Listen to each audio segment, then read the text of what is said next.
If you're interested in the story behind the business headlines, check out Big Technology Podcast, my weekly show that features in-depth interviews with CEOs, researchers, and reformers in business and technology. Hi, I'm Alex Kantrowitz.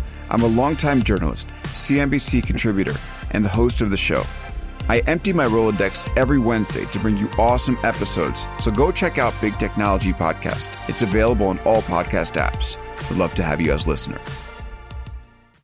From LinkedIn News, I'm Jessie Hempel, host of the Hello Monday podcast. Start your week with the Hello Monday podcast. We'll navigate career pivots. We'll learn where happiness fits in. Listen to Hello Monday with me, Jessie Hempel, on the LinkedIn Podcast Network or wherever you get your podcasts. Hello, my friends, and welcome to another exciting episode of Negotiate Anything. Negotiate Anything is produced by the American Negotiation Institute, and with over 3 million downloads and listeners in over 180 countries, listeners just like you have made it the #1 negotiation podcast in the world. I'm Kwame Christian, and I'm the director of the American Negotiation Institute. We're growing, and I want to introduce you to our new team members and new trainers. This will give you new and diverse perspectives on negotiation and conflict resolution. And that's why Shane Martin, our head of sales and partnerships, is going to serve as co-host of the show from time to time. We're excited to continue to provide you with the best content that will help to make your difficult conversations easier, both at work and at home. Lastly, our team conducts negotiation and conflict resolution trainings in the United States and abroad. Our trainings will give you the practical skills you need to resolve conflict, negotiate, lead, and persuade with confidence. Click the link in the description below to learn more about how we can make your difficult conversations easier. Matt, thanks for joining us today. Thank you so much for this opportunity. No, it's a pleasure to have you, my friend. So how about you get us started by telling us a little bit about yourself and what you do? Certainly. My name is Matt Lofy. I am the Director of Marketing and Community Outreach for the Westville Area Chamber of Commerce. But in that role, I also serve as the Executive Director of Leadership Westerville. And to kind of give you the nickel tour of Leadership Westerville, we have 2 leadership programs, one for our high schoolers within our school district, and then one for our adults that work or live within the community. And so we put on a day of service for seniors, and then we also have our subcommittee of the Martin Luther King Legacy Project, which we're going to be talking about. Fantastic. Yes, this is great. So for everybody out there, I'm in Columbus, Ohio, and Westerville is a suburb up north. And so it's a fantastic community. And this is going to be a fun episode because what we're going to do is we're going to talk about the Martin Luther King Day celebration that the Westerville Chamber put on. And we're going to talk about specifically the hidden negotiations and difficult conversations that existed along the way. And Certainly. So actually, this is going to be kind of like using that as a case study to celebrate the great work that you've done. And then also at the same time, a case study to talk about those specific skills that we might overlook. And before we get into it, Matt, we could just tell them, because when we were doing the pre-interview, I know there at the beginning you were saying, well, I don't know if this is even negotiation stuff. Certainly. Yeah. It's been wild because we went from this committee just putting on the Martin Luther King breakfast each year.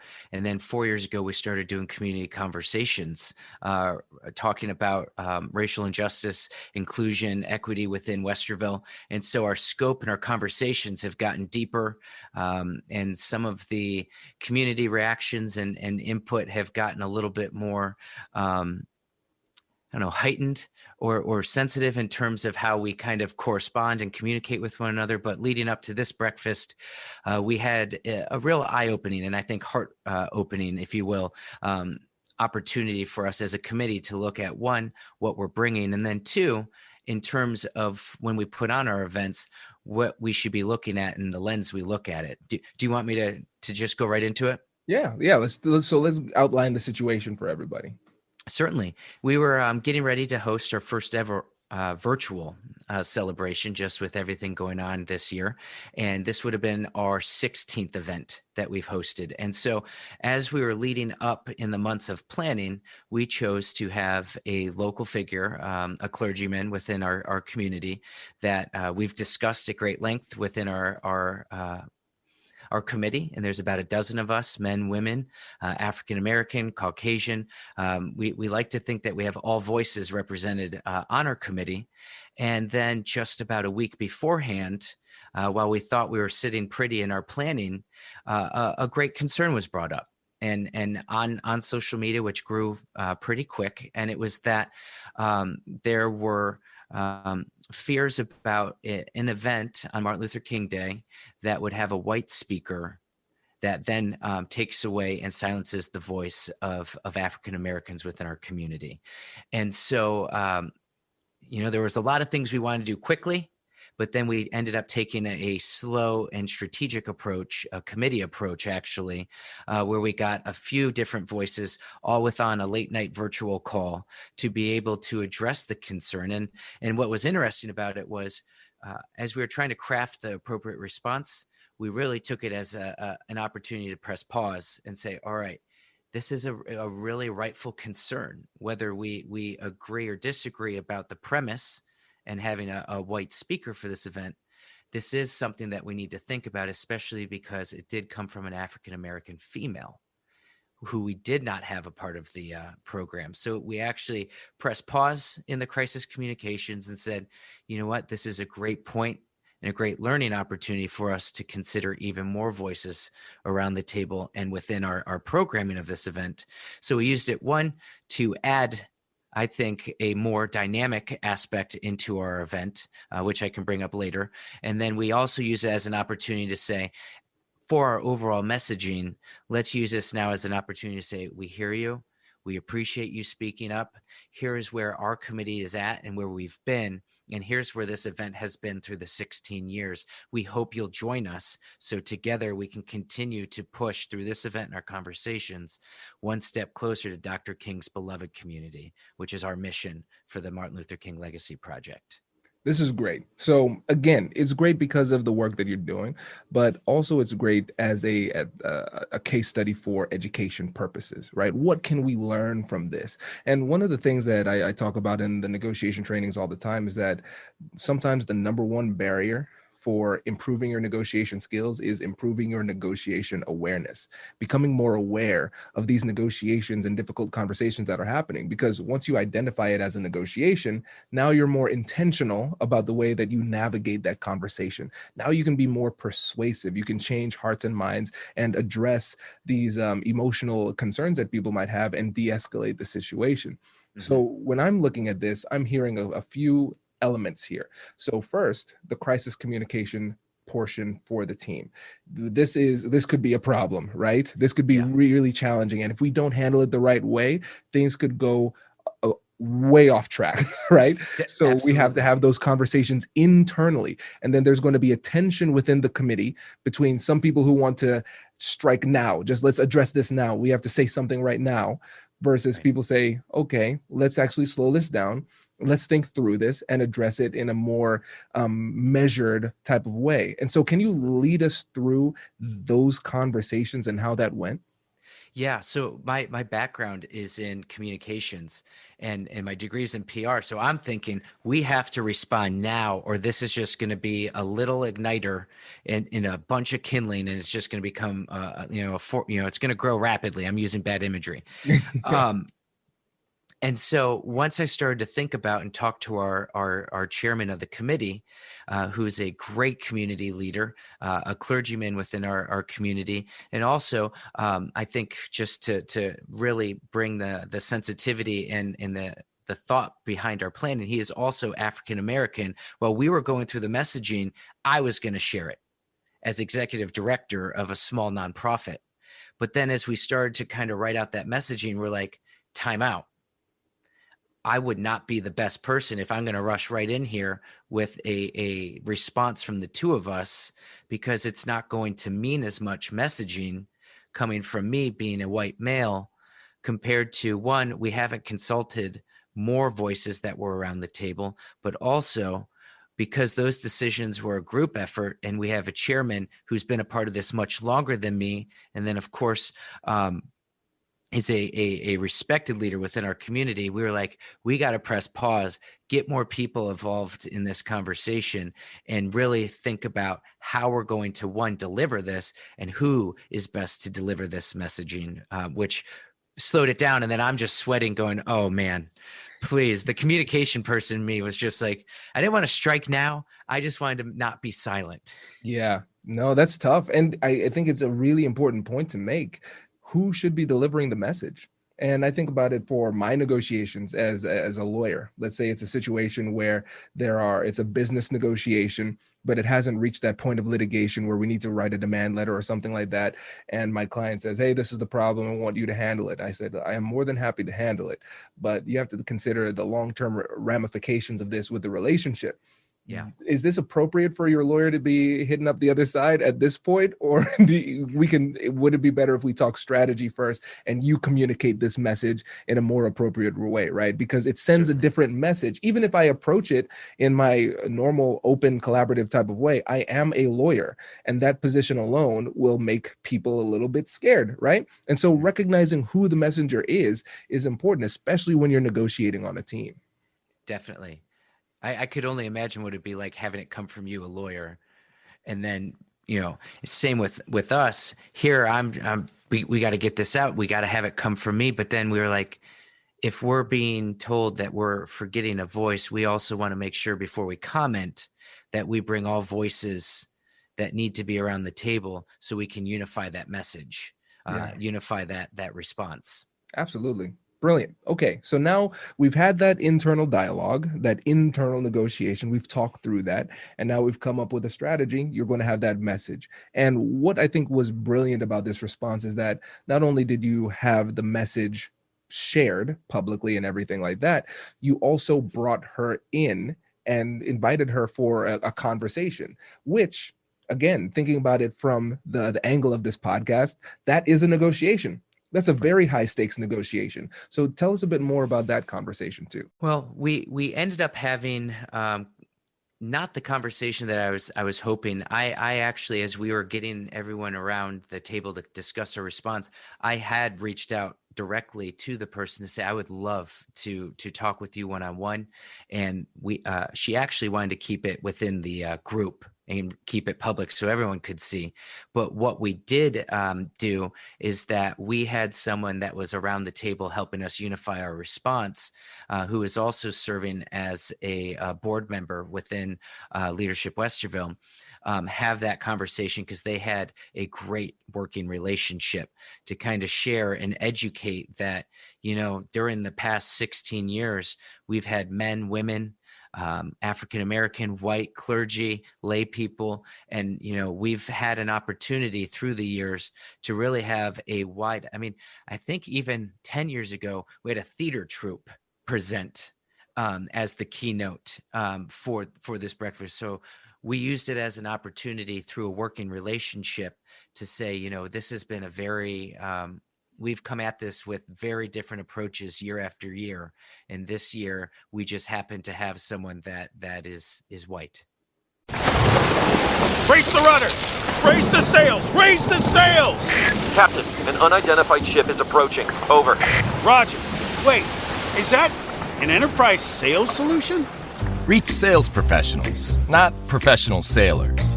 With LinkedIn ads, you can target the right people by industry, job title, and more. We'll even give you a $100 credit on your next campaign. Get started today at linkedin.com/marketer. Terms and conditions apply. Yeah, no, that's great. And so when you were having that discussion amongst yourselves and you were determining what the right direction to go was, I know there were some adjustments that ended up being made. Can you tell us more about that too? Absolutely. We heard the concern. We really did. And when I mean that, I mean it with so much humility, because I feel like a lot of times people are like, we hear you, but they don't necessarily, do they mean it? We all had this moment where we're like, we actually, let me stop right there. We came up with an addition to the program before we came together with our response.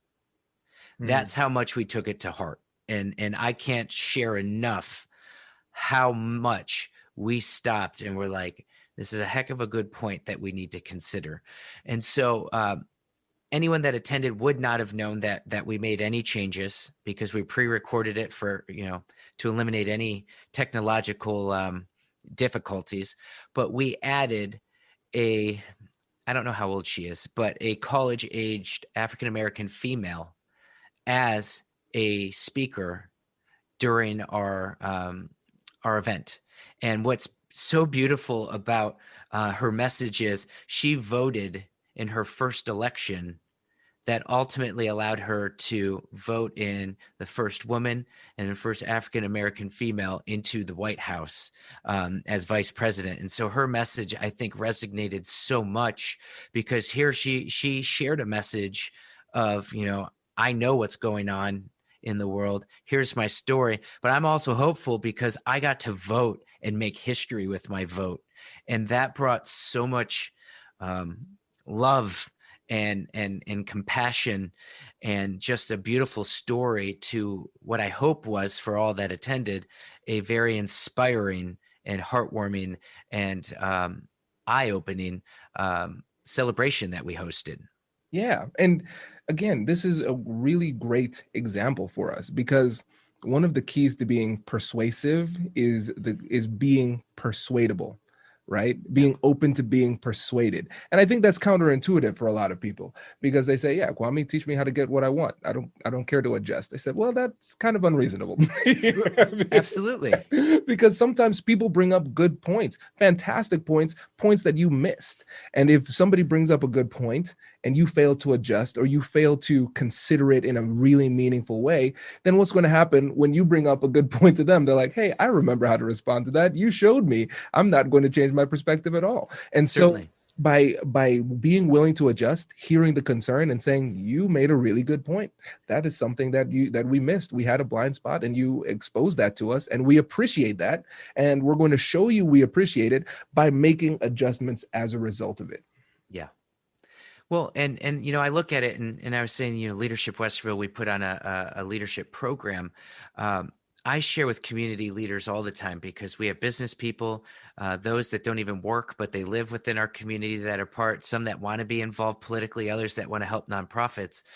But how ineffective would our community leaders be if we didn't listen and use that active listening and that information gathering and education to make positive change? I mean, for the sake of this particular case study, we're trying to put on a program that brings us closer to Dr. King's beloved community. We're trying to have it not just one session, but community conversations throughout the year to get us thinking about Dr. King.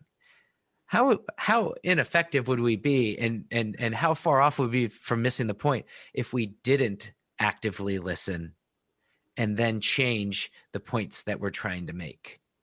Yeah. Oh, that's brilliant. I love this. And again, you're setting yourself up as a role model for the community. You and the committee, you're setting yourself up as a role model because you're showing people how you can take criticism and make the adjustment while making people feel included. And I think that's a really powerful message too.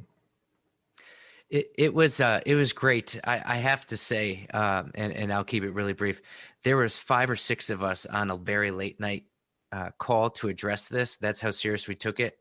But I just want to make sure that I say that it took all 6 people.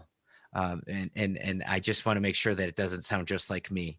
We had men, women, African-American, white, all different voices, but working together to ensure that we stayed on point of wanting to do what we thought Dr. King would want us to do, because that ultimately is the mission of this committee. So I just want to use a quick second or two to share that this was a group effort. And certainly I was blessed to just be a part of this personally and professionally.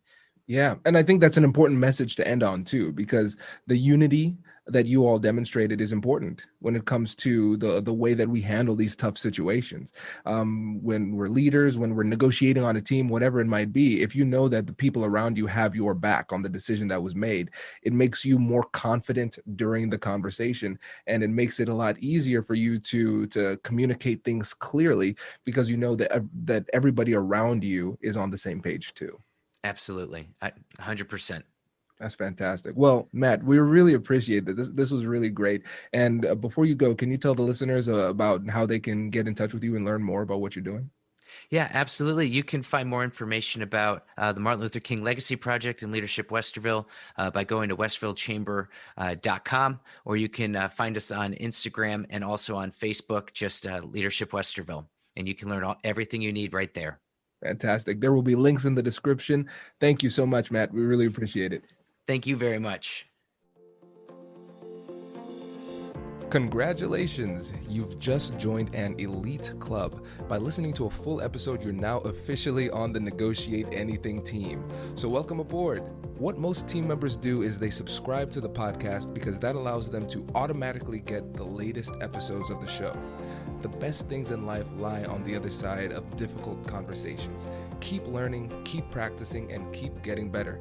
Your relationships will improve, your career will soar, and you'll have the confidence you need to get the most out of these crucial conversations. Again, thank you for joining the team. We're excited to have you, and I will see you in the next episode. I'll catch you later.